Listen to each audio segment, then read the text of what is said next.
शिवसेना पक्ष आणि चिन्हावर आज पुन्हा एकदा सुप्रीम सुनावणी होणार आहे आणि आज शिंदेंच्या वकिलांकडून कोर्टामध्ये युक्तिवाद करण्यात येणार आहे। काल शिवसेना पक्ष आणि धनुष्यबाण चिन्ह हे कुणाचं यावर सुप्रीम कोर्टात अत्यंत महत्त्वाची सुनावणी पार पडली।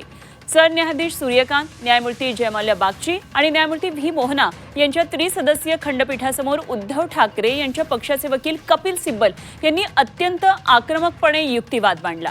केवळ आमदारांचं संख्याबळ म्हणजे मूळ राजकीय पक्ष नव्हे असा मुद्दा त्यांनी मांडला। आमदार एकत्रित सुरतला गेले, त्यानंतर ते गुवाहाटीला गेले आणि हा सगळा योगायोग नव्हता, सर्व पूर्व नियोजित होतं अशी बाजू त्यांनी कोर्टात मांडली। आणि हा मुख्य मुद्दा मांडताना सिब्बल यांनी विधानसभा अध्यक्ष आणि निवडणूक आयोगाच्या भूमिकेवर सडकून टीका केली। कोर्टात तब्बल 1.5 तास हा युक्तिवाद काल चालला। आता यानंतर आज दुपारी 2 वाजता या प्रकरणावर पुन्हा आता पुढची सुनावणी होणार आहे। त्यामुळे आजच्या दिवसभरातल्या या सगळ्या घडामोडीकडे कोर्टामध्ये नेमकं काय होतंय, सुप्रीम सुनावणीमध्ये आज शिंदेंकडून कशी बाजू मांडली जाते हे बघणं खूप महत्त्वाचं ठरणार आहे।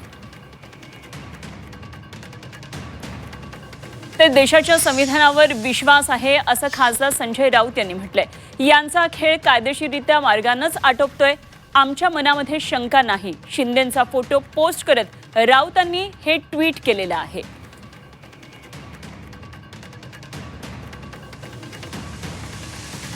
तर एकंदरीतच या सगळ्या घडामोडींवर आणखी सविस्तर चर्चा करूया। माझे सहकारी स्वप्नील जाधव आपल्याबरोबर थेट जोडले गेलेले आहे। स्वप्नील, काल आपण पाहिलं दिल्लीतल्या महत्त्वाच्या घडामोडी, सुप्रीम सुनावणीला कालपासून सुरुवात झालेली आहे। आक्रमकरित्या कपिल सिब्बल यांनी शिवसेना उद्धव बाळासाहेब ठाकरे पक्षाची बाजू मांडली आणि एकंदरीतच जो विधिमंडळाचा पक्ष आणि राजकीय पक्ष यामध्ये नेमका फरक काय हे सांगताना त्यांनी लोकशाही मूल्यांना सुद्धा हात घातली।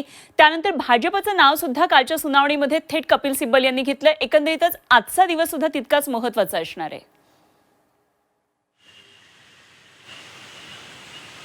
अनुपमा, नक्कीच आजचा दिवसही महत्त्वाचा असणार आहे। शिवसेना पक्ष आणि धनुष्यबाण चिन्ह जे आहे याबद्दल सुप्रीम सुनावणी पार पडणार आहे। आज सुद्धा त्रिसदस्यीय खंडपीठासमोर ही सुनावणी होईल। मात्र काल जसं बघितलं तर पक्ष घटना असेल, विधिमंडळ पक्ष असेल, राजकीय पक्ष असेल, पक्षप्रमुख असतील आणि त्यांचे अधिकार नक्की कोणकोणते आहेत आणि कशा प्रकारे ते अधिकार वापरायचे या संदर्भातील युक्तिवाद खरं तर कपिल सिब्बल यांनी काल केला होता। यानंतर आज पक्ष फुटीनंतर आमदार जेव्हा पळून गेले त्यानंतर पुढे काय काय घडलं, खरं तर मग सुप्रीम कोर्टातील सुनावण्या सुरू होत्या। त्याच दरम्यान केंद्रीय निवडणूक आयोगाकडे सुद्धा सुनावण्या सुरू होत्या। अनेक कागदपत्र सादर करण्यात आले, कशा प्रकारे या घटनेची मोडतोड ही शिंदे गटाकडून करण्यात आली आणि ही आपणच या पक्षावरती कशा प्रकारे दावा आहे आमचा आणि कशी घटना चुकीची आहे या संदर्भातील कागदपत्र सुद्धा सादर केले। मात्र एकूणच कपिल सिब्बल यांनी काल जे 2014, 2013 आणि 2019 पर्यंतची जी घटना होती यामध्ये केलेले बदल असेल, गटनेतेपद असेल, प्रतोद असेल आणि याची निवड आणि त्याचा अधिकार नक्की कुणाकुणाला होता आणि कशा प्रकारे ही निवड प्रक्रिया करण्यात आली आणि एकूणच